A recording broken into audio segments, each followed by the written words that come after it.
Hey everyone, Kendrick and Josh here. If you're listening to this, you're hearing an old episode we uploaded to the feed that was recorded prior to joining forces with the last of the Action Heroes podcast network. You can listen to these old episodes and hear how the Star Trek connection and our Willis ranking system came to be. You can find out how Josh's oven works, hear us make mistakes, and get corrected repeatedly. If you're loving this, we'd love for you to also check out other podcasts on the network, since they're all great. If you're interested in finding out more about this particular podcast, head on to williswaypod.com for more info, or email us at williswaypod@gmail.com. Thank you for listening, and enjoy. 1, 2, 3, hit it, boys! Whoa! So get together, have a few laughs. Uh-oh, shit, lady, do I sound like I'm ordering a pizza? Hey, put the freaking gun down on the ground right now. Take your son across the freaking street and say that he's gonna get you. Hello, and welcome to Where There's a Willis, There's a Way, a film podcast about the multitude of works by Bruce Willis. My name is Kendrick Martin, and with me as always is... Josh Carter. And Josh, this is episode 1. It is. It feels like we're breaking new ground, just totally where no one has gone before. I think we're the first people that have ever seen this movie. Yeah, not only that, but we're the first people to ever podcast. Oh, absolutely. I don't think other people know what podcasting is. Like, yeah. They're like, wait, you record voices with that thing? I've only been using it to do little songs and stuff. Mm-hmm. That's a pretty clever name, though, podcast. It is. It makes a lot of sense because you have the cast part where you're sending it out to other people, and then the pod part from podcast. Mm-hmm. If this is your first time listening to this podcast, it is a podcast where we are going to go through all of the different movies that Bruce Willis has made. So today we're going to be starting... All of them? Yeah, every one of them. I don't think... Everyone that counts, right? Yeah. Seeing as though this is episode 1, it'd be a real bummer if we get to episode 2 and like it's a movie that's been erased. Yeah. I was just saying we might want to tell people that we're not doing the like Bruce Willis is a guy in the bar and that was it. Yeah, so that 1985 movie. That is a good point. If you look at his IMDb page, which I have actually done a lot today, it has a handful of movie roles before the movie we're talking about today, but he is like walk on in a Twilight Zone episode and didn't seem germane to our conversation. Another point I wanted to make is he starred in the TV show Moonlighting, which apparently is about a private investigator named Daryl Moonlight, I assume from the name. But that TV show is impossible to find. It is not on any streaming service. There are no DVDs for sale. I found miscellaneous seasons on eBay for multiple hundreds of dollars. So we're not going to be covering the TV show Moonlighting. Unless somebody wants to mail it to us, in which case we will methodically go through that entire series. Yeah. And do, I would at some point about it. No joke. I would actually really want to watch that show because everything I hear about it is that it's pretty funny. Speaking of mailing us, Josh, do you know how people could mail us electronically? Yeah. Shoot us a fax at williswaypod@gmail.com or follow us on Twitter at williswaypod. Nice. So today we're going to be talking about a movie that came out in 1987. Do you know what else came out in 1987? Me. I did. You came out in 1987. Yeah, I was born in 1987. I see. I came out into the earth is what I meant to say. I see. You now identify as person. Yeah, I'm existing. The other thing that happened in 1987 was WrestleMania 3, Hulk Hogan versus Andre the Giant. But instead of that, people went to the movies, and they went to see the movie Blind Date. Now, Josh, did you know what other movies came out in 1987? I sure should have looked that up. No, I don't. Tell me, what movies came out in 1987? So this movie came out in March of 1987, I want to say. Yeah, late March, I believe. Prior to Blind Date, some hits you may have heard of called Lethal Weapon, Platoon. Ooh, I've heard of that. Also, that came out in 1987 was Beverly Hills Cop 2, Predator, and RoboCop. Wow. So I feel like this was this was a pretty stellar year as far as 80s movies go. And Running Man and The Princess Bride came out in 87 as well. And Planes, Trains, and Automobiles. Oh my God.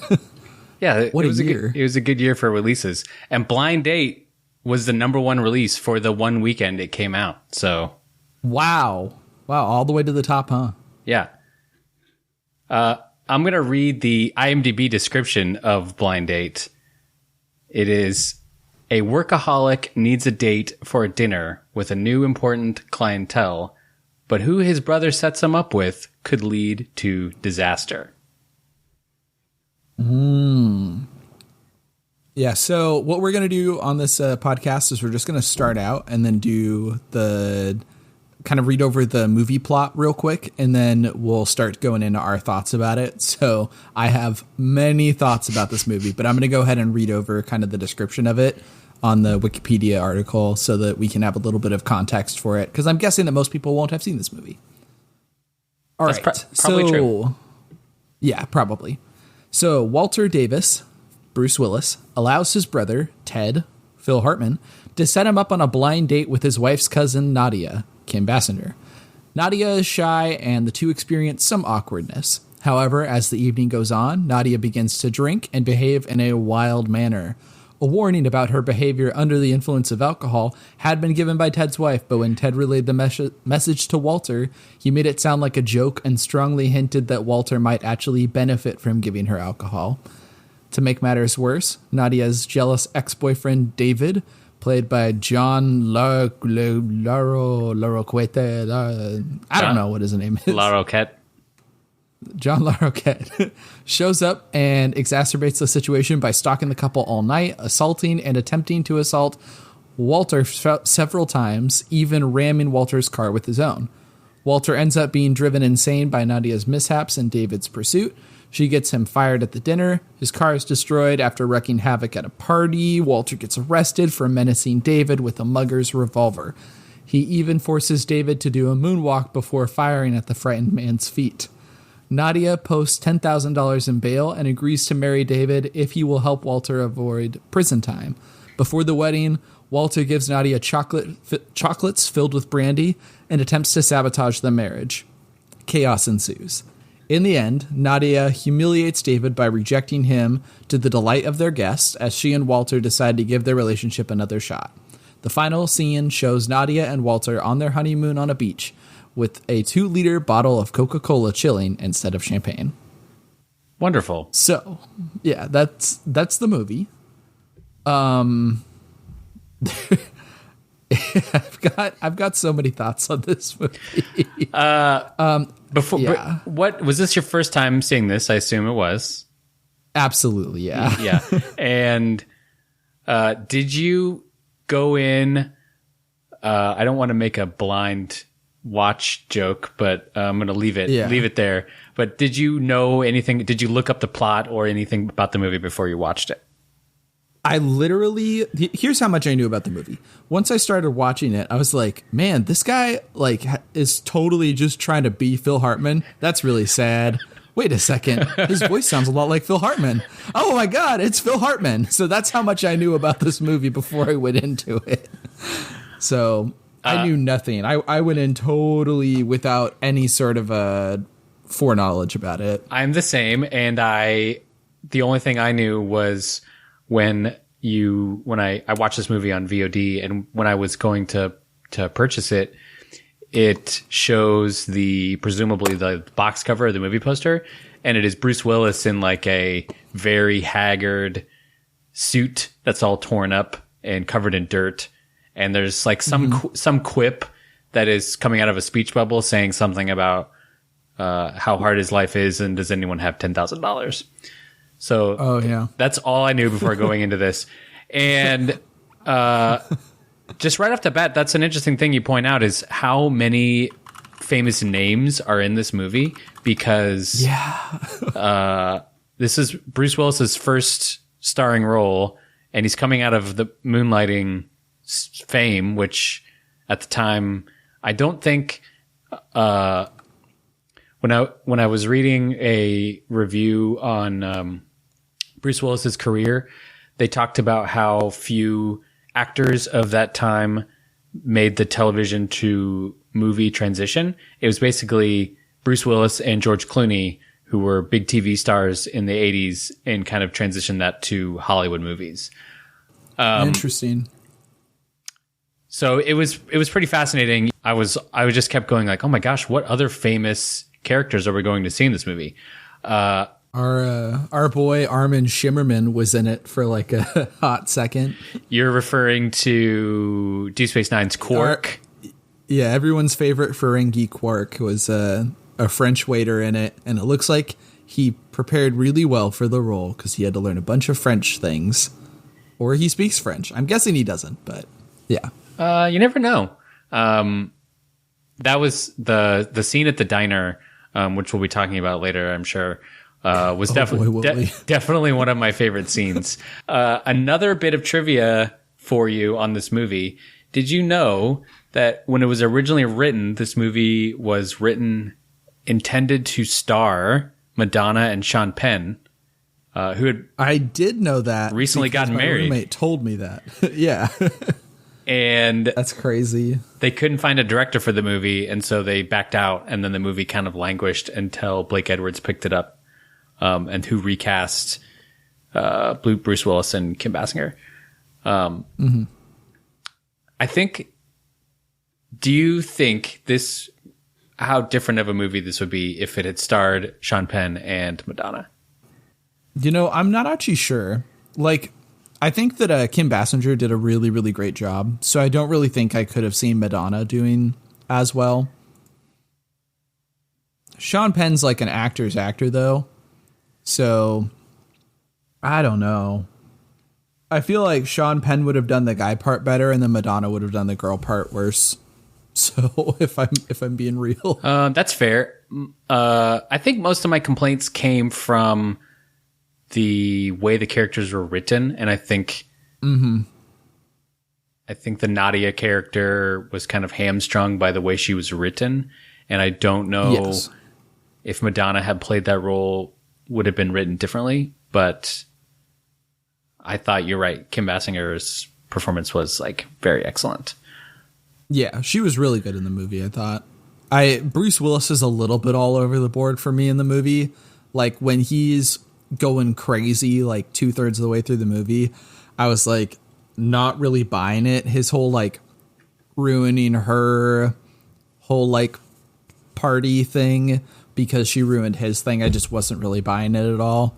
And like, he seemed like he was in like he was phasing in and out of different movies throughout. It feels like it's so different tonally throughout, where like there's like definitely a romance movie. And then there's like a very menacing like ex-boyfriend is hunting you down to make you get into like some weird like marriage thing where the only reason why he wants that is just to have sex with you. And then there's also like a very silly like 1950s or 1940s like what are they called, like the mishap movies, like things are getting mixed up and stuff like that. God, what is the term for that? I'll remember it at some point. Okay. You keep going, though. Okay.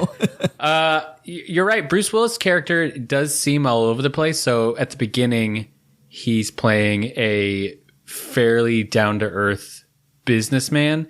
And they make a point of showing how into his work he is. He's the only one who's spending the entire night at the office preparing those reports. Which, first of all, the opening of this movie I just could not get over the 80s of it all. Yes. I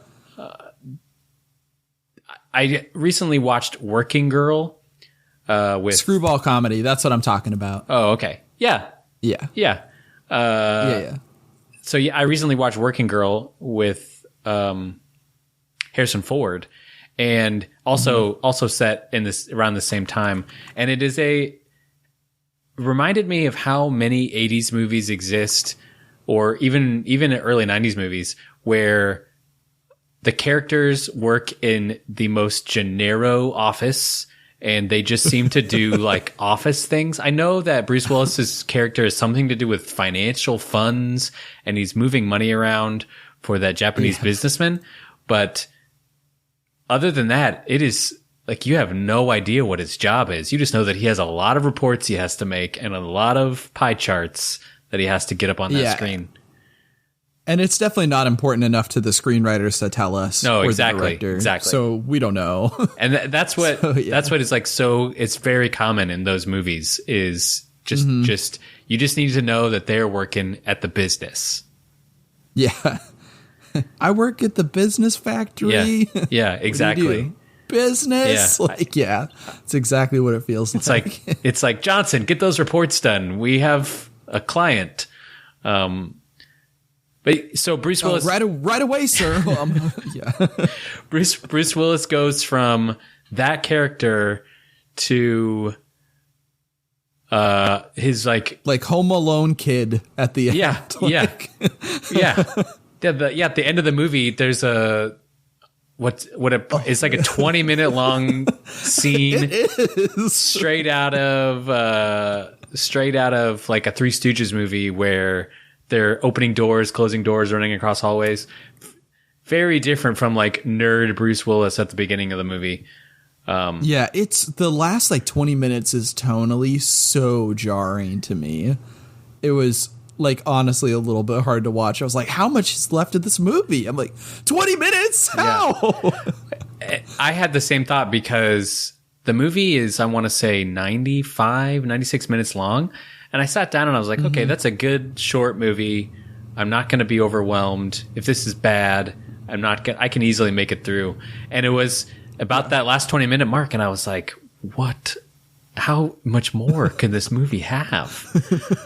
Because it even has like a little ending, like sad moment where he's like, I'm not really into life anymore. I'm just going to go back and do my guitar stuff. The bug like almost hits him as he's going across the street. I was like, oh, wow, he's moving on and he's sad, but he's going to make it through there. And then it's like, oh, no, we've got more movie for you. And I was like, right, do you really? Do you really? So the Willis character arc I don't think is earned. But other than that, I thought I much preferred Wacky Willis at the end. I don't think... that to me felt like where Bruce started having fun.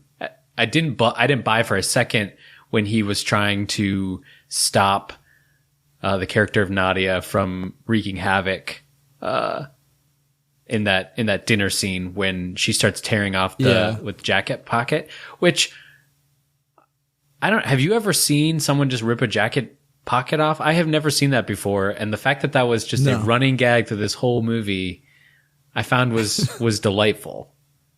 Yeah, there was another like few good writing bits in the movie that I was surprised that I liked.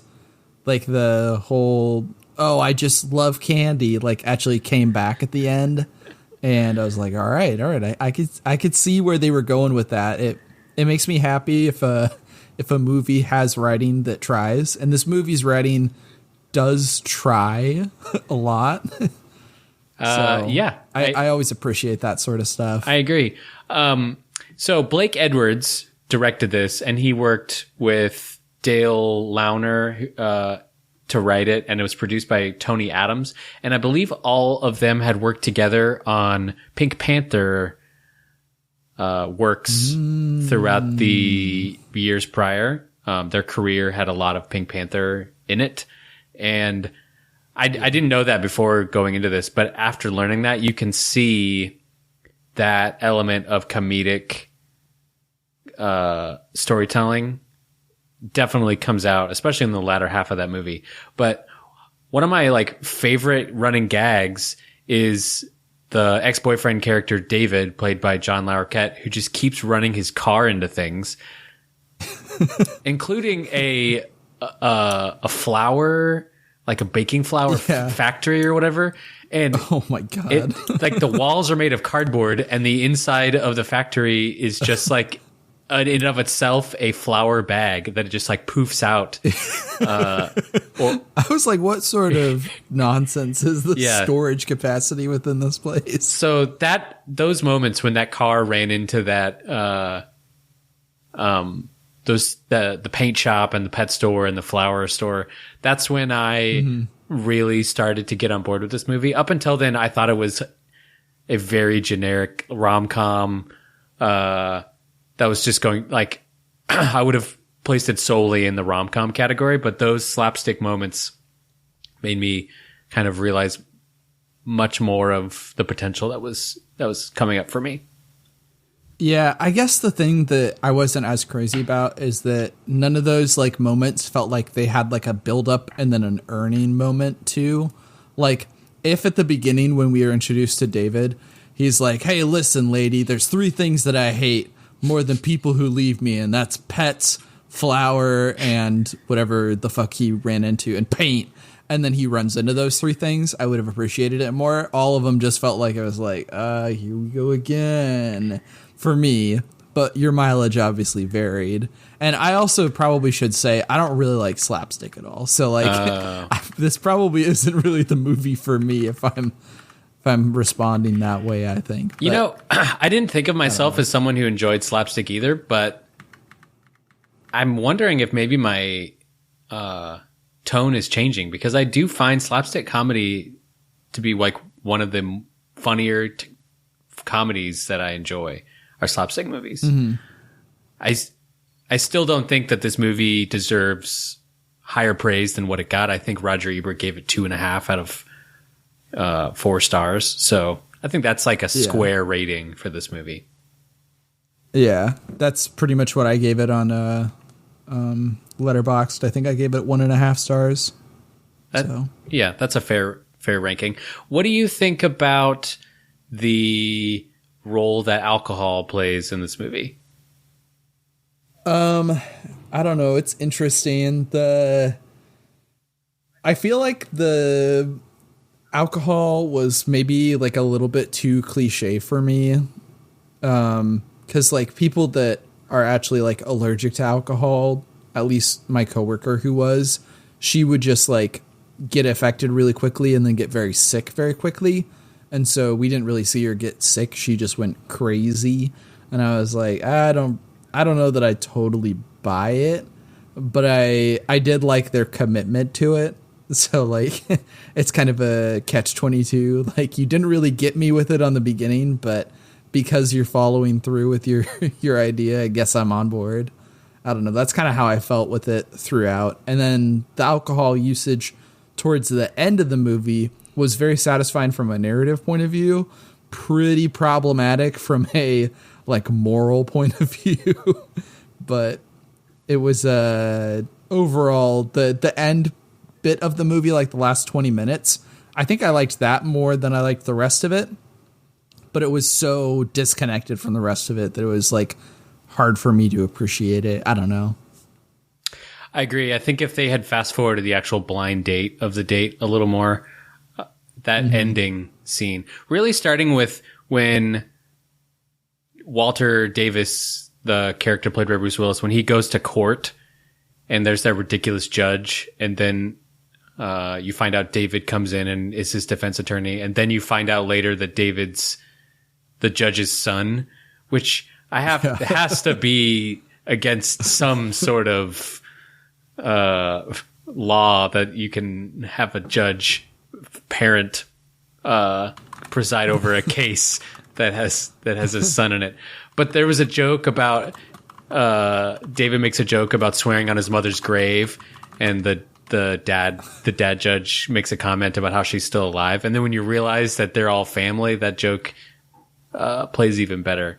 But starting from there, the actor that plays the judge is like real comedian Broadway actor. Like he was in 1776, the musical about John Adams, and like signing the Declaration of Independence, and he's really good in it. So I was kind of surprised to see him in this, but I thought that he was great in his role. Yeah, he wasn't really in it that much, but he was pretty good whenever he was on screen. Yeah, I loved his role.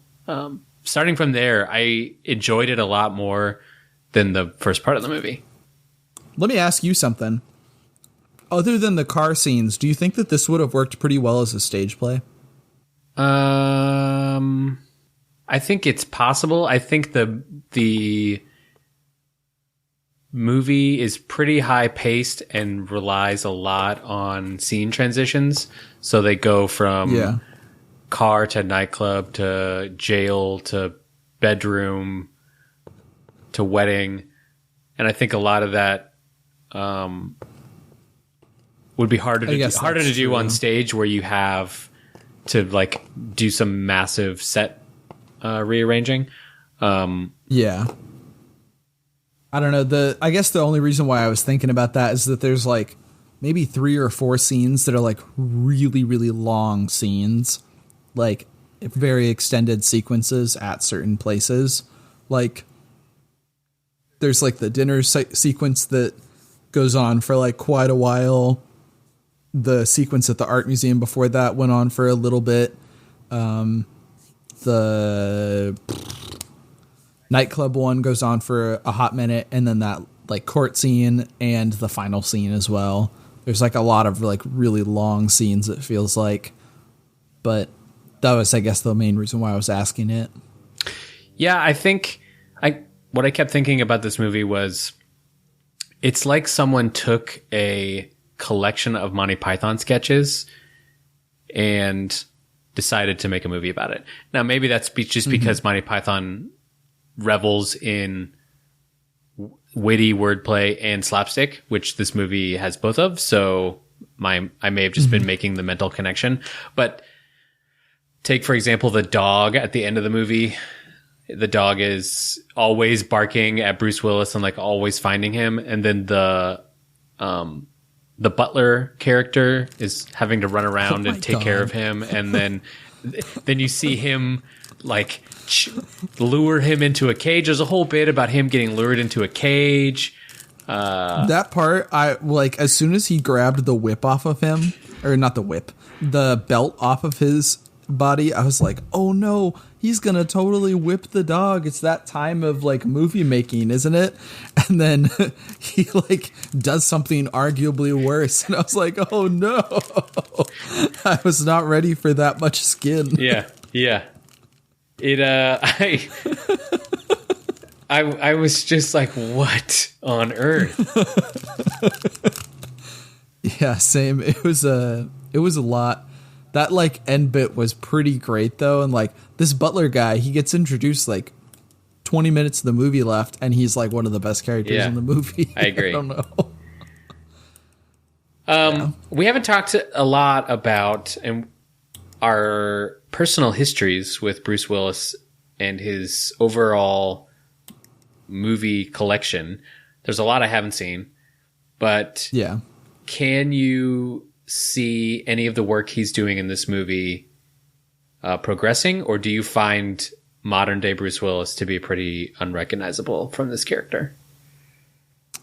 You know, like Bruce Willis has a really good like, man, I'm trying to do my job, man, like sort of character, and you could see that in this movie.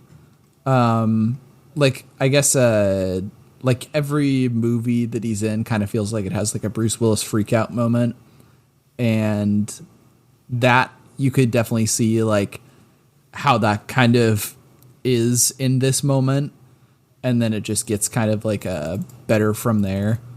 Like I guess I haven't seen tons and tons of his movies, so I'd have a hard time saying. What do you think? I agree that his Bruce Willis at the end of the rope is a shtick that we will see a lot of.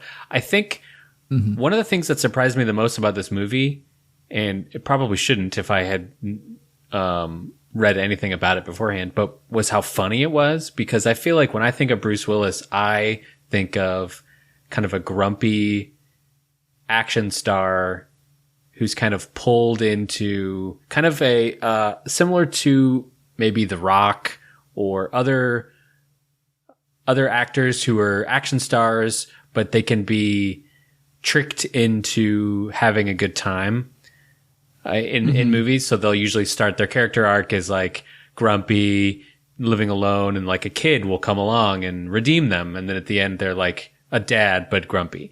Arnold Schwarzenegger also plays Arnold. I was going to say, yeah, also plays a lot of that role. And I feel like a lot of later movies in Bruce Willis's line of work, I don't see him having as much of a good time. He's not enjoying himself as much as I see in this movie, especially at the point in this movie where he decides that he's going to get drunk and have his revenge on Nadia. He just looks like he's having a wonderful time, dancing around that room, taking all the food from people, throwing food at people. Yeah, that is true. That is a ridiculous Bruce Willis that I don't think we see much of in his later work. I will say that like he does have some pretty great comedic chops. He's got some like really good timing and stuff like that. And one of my childhood favorite movies, Over the Hedge, he plays one of the main characters, and he's just great in that movie as well. So I think that he's still got it. He just doesn't really get asked to do those sorts of roles that often. He does some funny stuff in Red as well, now that I think about it, but those are like the only ones that I can think of. But I am excited to see more movies where he does stuff like this and he's just having a good time. One of the things we want to do on Where There's a Willis, There's a Way podcast is rank each film against the other movies that Bruce Willis has done. Now, Josh, what is this episode number? This is episode number 1. So I feel like we're going to have a little bit of a challenge, but I'm going to go ahead and put this movie at number 1 of movies we've rated. I'm going to say that out of all the movies that I've seen for this podcast, this is actually the least good one. Oh, so wow. I'm going to put it at the bottom of the pile. Yeah. Wow. But it still gets a number 1 because we've only seen one movie. Well, I guess you'll have to tune in next episode to determine if we bump this movie up or if it stays at the top/bottom. Yeah, I don't know. I'm curious to see because it's like the same director again. So maybe they hit their stride and they are able to like pull it out there at the end. But I have no idea. So just so you guys are aware, oh my God, it has sound effects. Just so you guys are aware, we've got a like Wheel of Willis that we're going to spin at the end of every episode. And there's just going to be like a random question on there. So we can kind of go through there and ask what we think about that sort of question and answer it for each movie. And then if you guys want to submit them, you can feel free to do that. We'll throw our email up at the end as well. But the question for this Wheel of Willis is, this character by Bruce Willis, do you fuck, marry, or kill if you had to choose? Man, I'm gonna say fuck. Yeah. Yep. I think I'm a marriage man with this guy. He's a hard worker. You could see that he's persistent. He's knows stuff about cars, which is better than me. But yeah, that's a very respectful answer. I'd be mad at you if you said kill, but the fuck is a totally perfectly fine answer for that. Yeah. I really expected to go into this movie. We didn't really talk about their relationship very much. Nadia and Walter's relationship, but I was expecting this to be kind of a classic 80s misogynistic rom-com where he mistreats her the whole time. But I found it really funny how hard of a time she gave him most of the movie. And He seemed like a good partier though, so that's why I think if I was gonna bone a Bruce Willis character, this wouldn't be a bad one. Yeah, I could feel that. Something else I will say is that though this movie doesn't have too much misogyny, it does have a lot of like very, very, very bad xenophobic Japanese stuff. Oh yeah. So much. Oh my god. Yeah. Like there's one part where like the character is like, I don't speak English, and they say like, I know speak English over and over and over again. I'm just like, the scriptwriter, hopefully he's getting paid by the line, because he's made this character say that same line like 7 times. Yeah. So yeah, it's dated in that aspect. One thing that I was going to mention that I totally forgot to is, I was actually really impressed by how many long takes there were in this movie. Like him going up to his office is like a really big long take. Him talking with his buddy about his like limo experience was like another really long take. And there's just a lot of them in the movie if you're watching for them, which means that there was definitely a lot of rehearsal time and effort put into it. And I think that you can see that in a lot of the comedic scenes, because they really do feel like they're playing basically the best that they could be. It's just, I have little bones to pick here and there with the writing, but other than that, I thought it was a fine Bruce Willis movie. Would you say you were surprised, disappointed, or as expected after watching this movie? I actually was hoping for a little bit more romance between the two of them. Like, I feel like in like part of a rom-com is being able to sell the like really good chemistry, and I didn't really buy their chemistry through like 95% of the movie.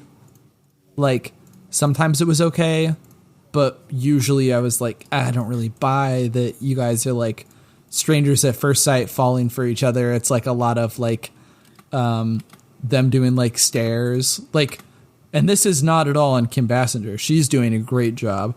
Brett, I don't really feel like Bruce Willis is a actor that just gives off a lot of energy in the stuff that I've seen him in. Mostly he kind of feels like he's more of a concrete pillar where he's really dependable, but he isn't like the most like charismatic person. And I feel like that's probably a part of it.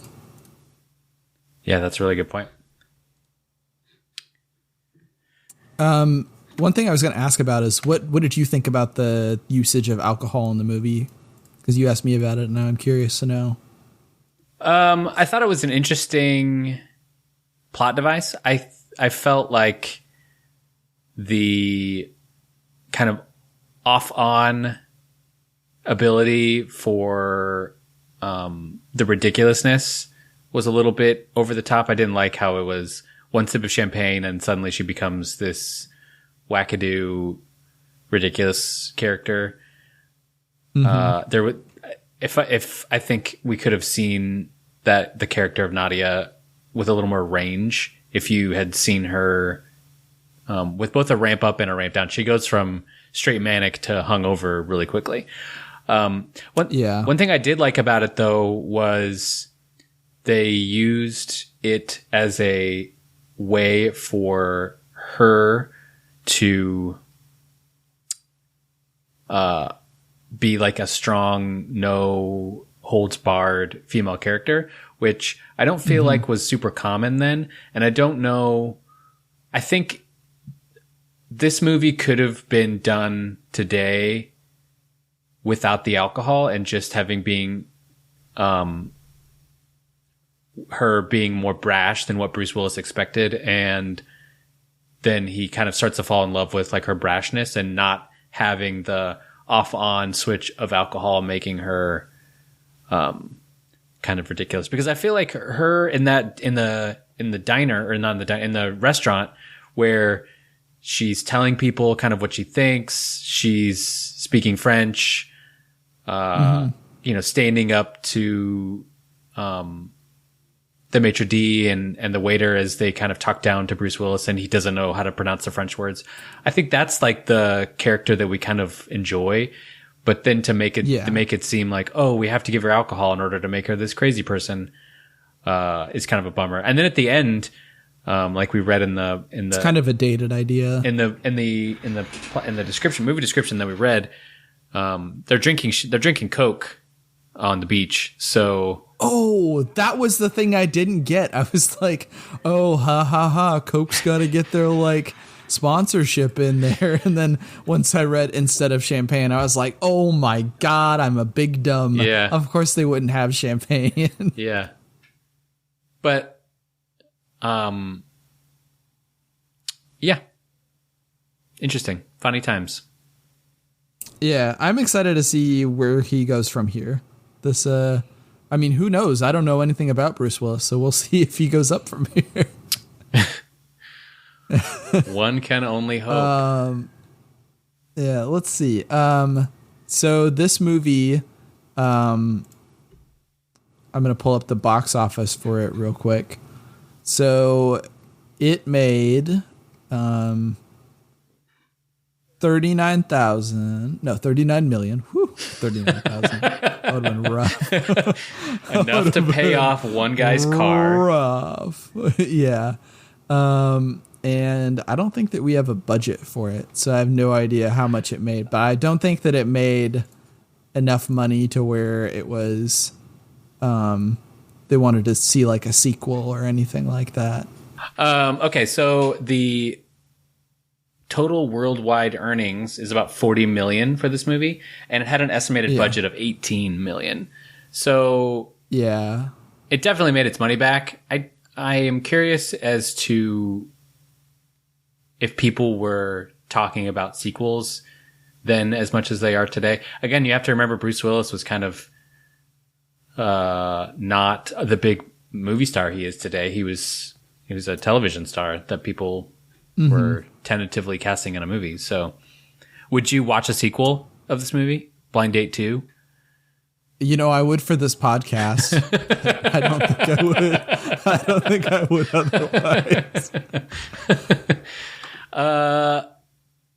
I'm probably with you. I think if they did a Blind Date 2 set in 2020 with the same actors, I'd be down for that. That could be. I would enjoy that unequivocally. Yeah. If they did like this in like 1989, though, I don't think I would be on for that. I think I would be. Yeah. There'll probably be a no go from me. Yeah, I agree. Thanks everybody for watching. Where there's a Willis, there's a way. Just wanted to remind everybody that you guys can follow us on Willis Way Pod at Twitter, or you can send us an email at williswaypod@gmail.com and follow us on your podcast delivery service of choice. Kendrick, if you're interested in following him on his accounts, you can follow him on Instagram and Twitter at kmartinix. And then you can also go to kmartinix.com for all of his work. And then you can find me on Twitter, Josh, at Joshing Carter. Next time we're going to be covering 1988's Sunset, directed by Blake Edwards. So join us then. Thanks, everybody.